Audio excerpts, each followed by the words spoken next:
The one thing that makes you and me special, that sets us humans apart from all other 8 million species, is our ability to really make sense of virtually anything around us and to shape our lives accordingly. The food we now eat, the pizza and Thai curry and schnitzel, is better even than what kings used to eat. We travel through the air at a speed like ancient gods to any paradise we want. Many of us even work in jobs that fulfill us in warm offices instead of having to forage for food in the cold and the rain in the unknown. As the brilliant mathematician Jacob Bronowski once put it so beautifully, science is just a Latin word for knowledge.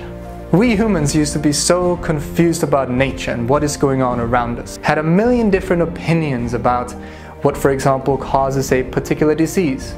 It could have been witches, not praying to the sun gods, but in the end, there was really only one right answer, a particular virus. So science is this fine line of understanding what is actually going on around us and then to act to the best of our knowledge, from, for example, curing a child with an eye parasite for a few dollars, to completely redesigning our modern transport system, to every single job we now hold. 98% of your income, of most of the things you enjoy in life, and perhaps even why you're alive, is down to this invisible force of really smart people on whose shoulders you now stand. The great Carl Sagan once described science as a way of thinking, a way of skeptically interrogating the universe, but with a fine line of human fallibility. When we acknowledge that, science becomes more of an attitude, a way of how you want to live your life.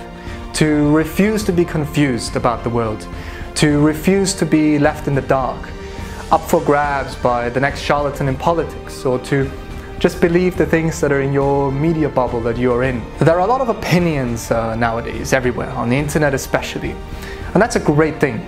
But how do we know that we're actually right?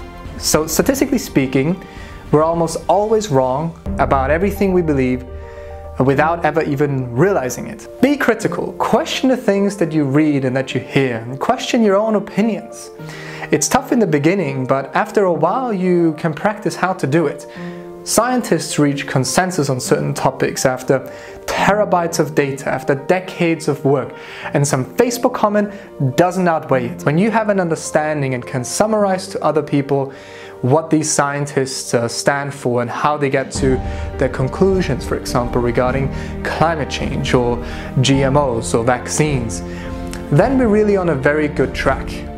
And if we don't know how to do that, it's perfectly fine to say that you don't know. It truly makes life so much more interesting and so much more fulfilling to be a person of science, to understand things, to understand that the atoms in our bodies, for example, originated in stars that exploded billions of years ago, were scattered through the universe, and after billions of years of evolution, they somehow ended up in our bones and our skin and make up our consciousness, to discover all the beauty that nature has to offer. It's truly fascinating, and with science we can uncover that. When we understand ourselves better and each other and our rights and our mental well-being and our impact on the environment, then we can also have solutions to these problems, and then we can make life truly awesome. But we have to accept individually that we carry a certain responsibility in this modern world to